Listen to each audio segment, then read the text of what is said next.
Hi there folks, well welcome back to my channel. And for this video I'm actually going to be going up to a place called the Duncarron Medieval Village, which is actually in the Carron Valley, or like Glencarron, whatever you want to look at it. And I've actually managed to park up because you've got where it's located.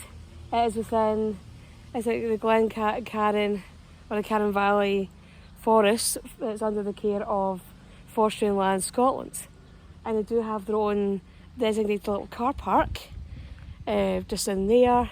We'll go up to Duncarron, and what Duncarron is, it's supposed to give an insight into life in the medieval periods. It's supposed to be a medieval fortified village.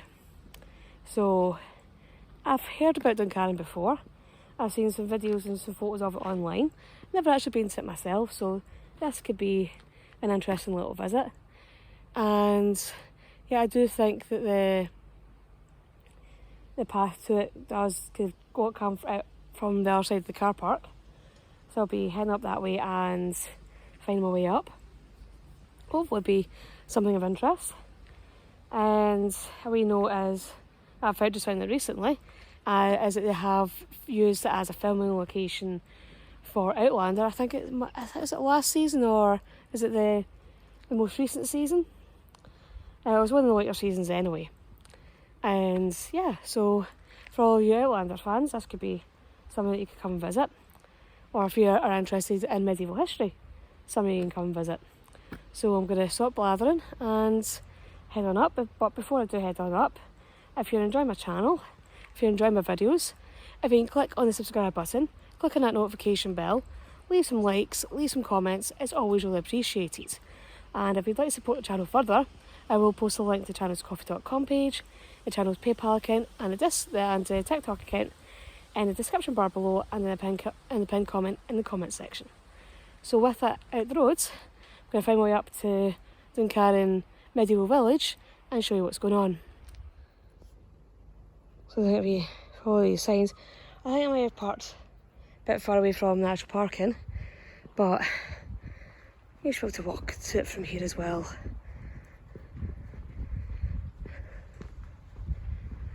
I think this bit here is probably the actual designated parking for Duncarron. Yeah, might not want to take my car over this track though.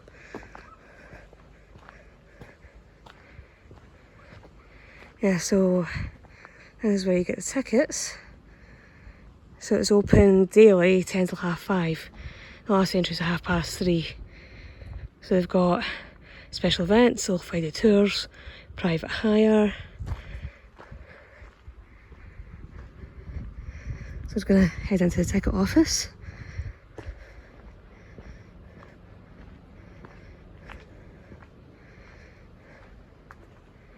So that's the prices.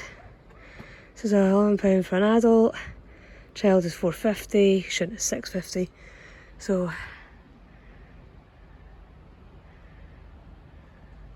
a bit of information for it.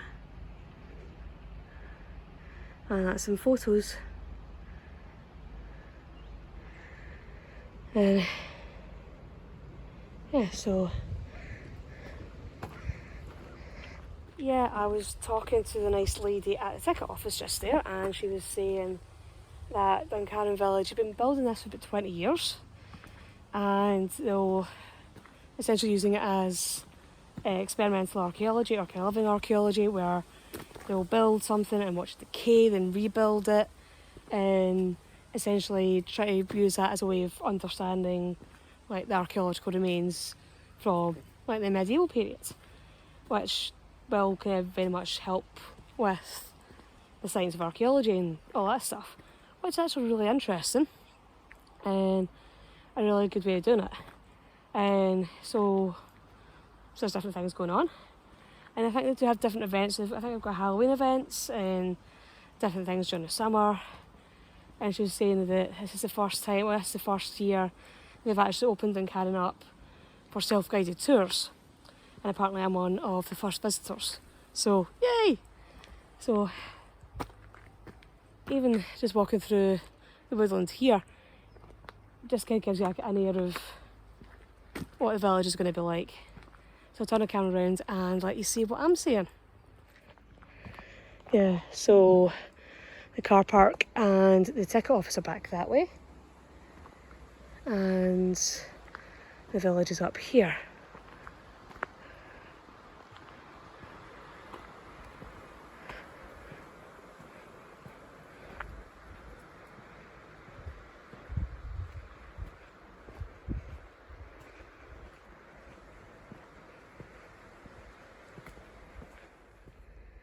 Yeah, be careful folks.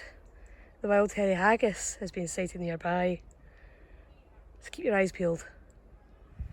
Yeah, nearly there folks. You can see the wooden palisade for the village itself.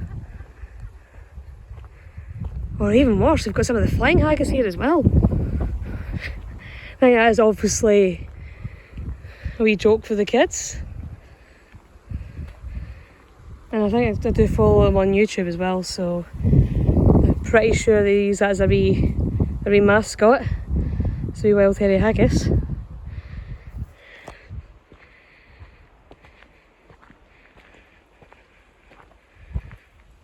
So again, with something like this, definitely wear some sensible shoes. Because again, as you can see, the path's quite rocky. And a lot of it is uphill because I have to go from here to up there. Yeah, so for those who don't know or are maybe curious, the reason why this is called Duncarron is because like the little bit it's Dun means fort. So it's the fort of the Carron. And so if we have like Dumbarton, like Dumbarton Castle, or the Gaelic name for Edinburgh is Dunedin, it just means that it's a fort in that location. So like, yeah, so Edinburgh, the Gaelic name, Dunedin, is the fort of the Edin. So enough of the history lesson. I'll keep going up that way. I think I'm nearly there.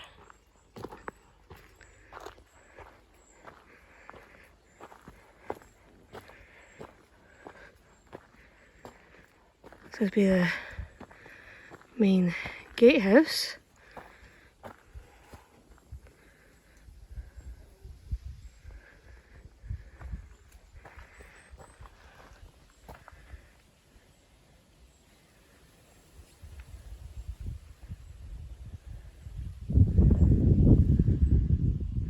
So safety first.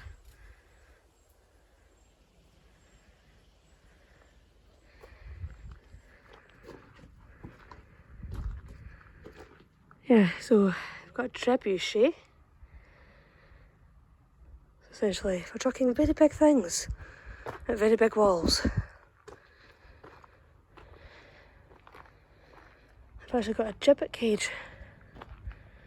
Trying to get close enough to actually let you see. Try and zoom in a wee bit. So it's a way of executing someone. A not very nice way.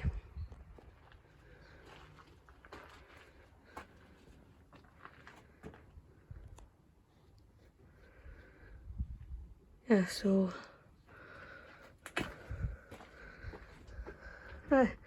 that's the replica of the door that was used in the Outlaw King.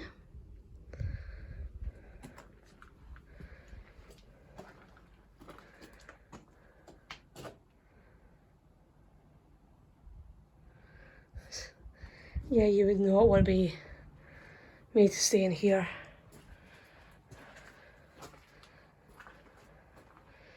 Probably very cramped conditions.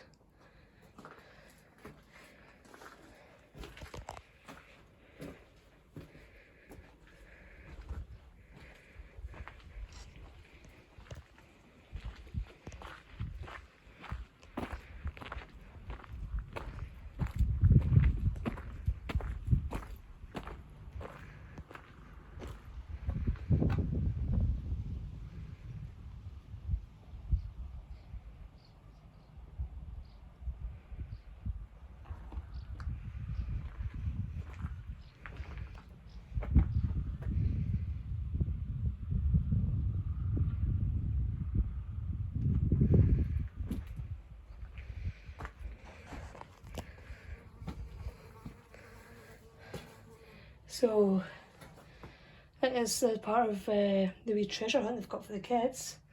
It's the whole treasure hunting, the haggis hunting thing. Oh yeah, so the trebuchet itself is actually from the Outlaw King as well.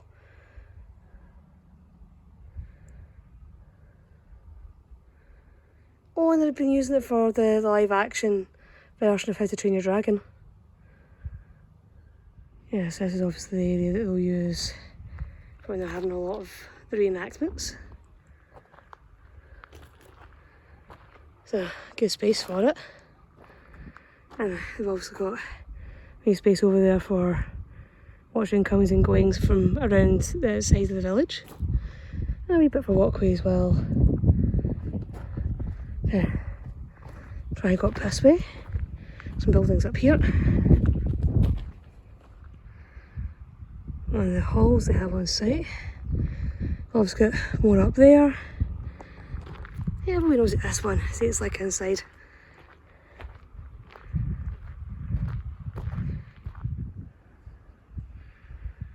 It's the entrance. So this is one of the longhouses.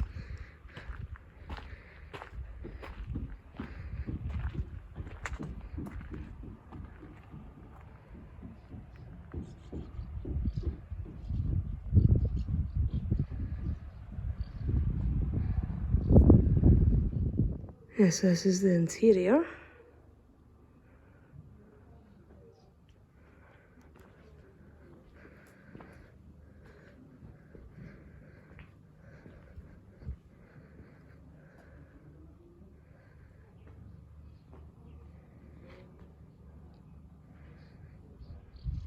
Yeah, so for all the Outlander fans.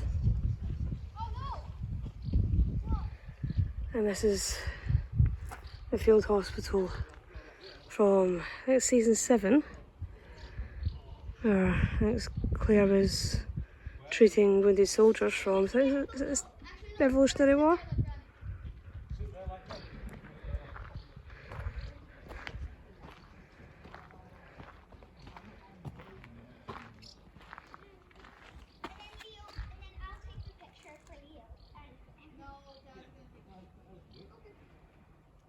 So they have been used for quite a few movies as a filming location.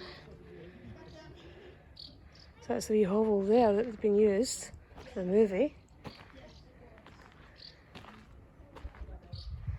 Also there's no reenactments on it just now. So it's all just a bit quiet. But all these areas probably have been filled with reenactors showing off historical skills. Here was somebody doing some woodworking, and what looks like a bread oven.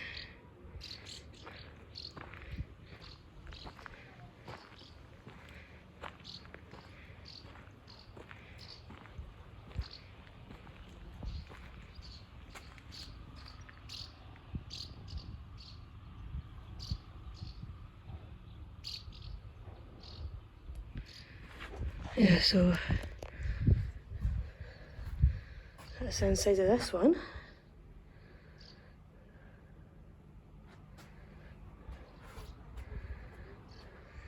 Yeah, this is us getting up to the main Great Hall.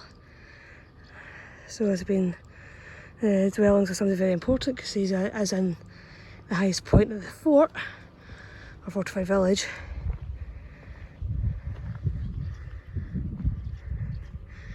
And is separated off from the village itself. Well, obviously if this is actual historical village, obviously a lot grander than some of our buildings. Yeah, we have a plane flying over. So that's what the noise is.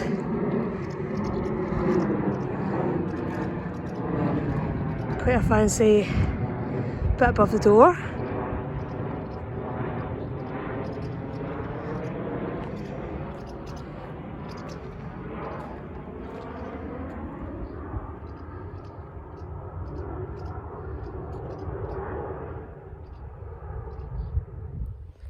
Yeah, I have to admit, I do like the fact that they do have wee signposts up, like wee notices.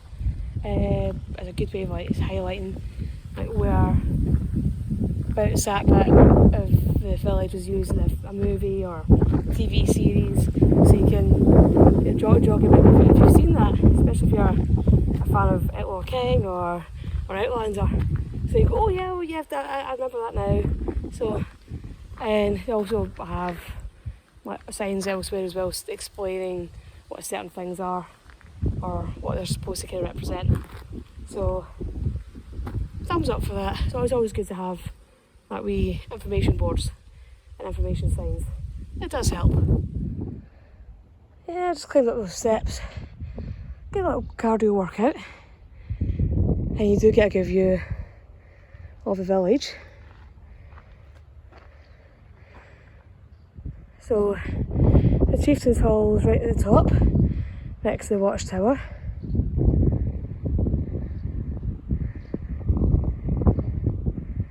Also with the Forest and Land Scotland's forest behind it.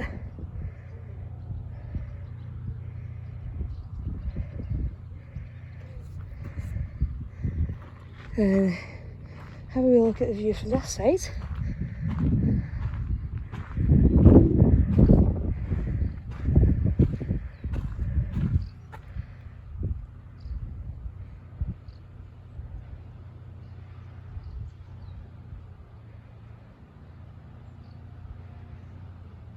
Yeah, well, that's me just heading back out the village.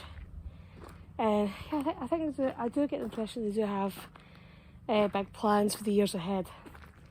So I did see there's a sign just over on our side of the village that they're wanting to maybe have tradespeople, like maybe kind of people who are selling things that are medieval related, medieval kind of based products, maybe kind of like medieval jewellery, whatever, that they'll have them selling from here all year round. So with that being the case, with them having like obviously big plans for the future, might have to come back at a later date and see how things have changed. Again, as I was saying at the start, this is the first time they've actually opened their doors to allow people to come in for self-guided tours. So this is the first year. Hopefully there will be more things happening in the future. So I'm just going to head down the hill and get back to the car. Yeah, I can totally understand why they have the last entry being a half free for this place. Because again, it takes you probably about 5-10 minutes to walk up from the ticket office to get to here. And it takes you a good long, it probably takes a good wee while to wander around the village itself and have a look at everything. So you probably do need to err on the side of having a couple of hours here just to make sure that you see everything that is within the village itself and you have a good explore. So maybe have another little nosy around and see what else I can find.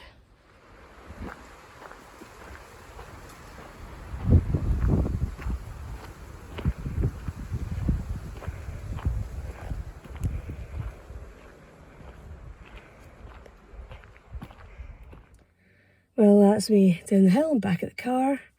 Definitely got a good walk going up and down from Duncarron Medieval Village. Definitely an interesting place to go and have a wander and spend some time. And again, they do have events on. They've got a battle reenactment or a medieval reenactment on the 3rd of August of 2024. They've got some Outlander events, I think in September this year. So again, I will link in their website, so if you want to see what events they've got on coming up, definitely have a look there to see what they have. And they also do have a wee gift shop and where you get your ticket to go into the village itself. So if you want to see what they have on offer for little gifts and keepsakes, definitely have a look there. They do have some items from local creatives. I think they are talking about getting some more local creatives to sell their stuff in their gift shop as well. So that could be interesting.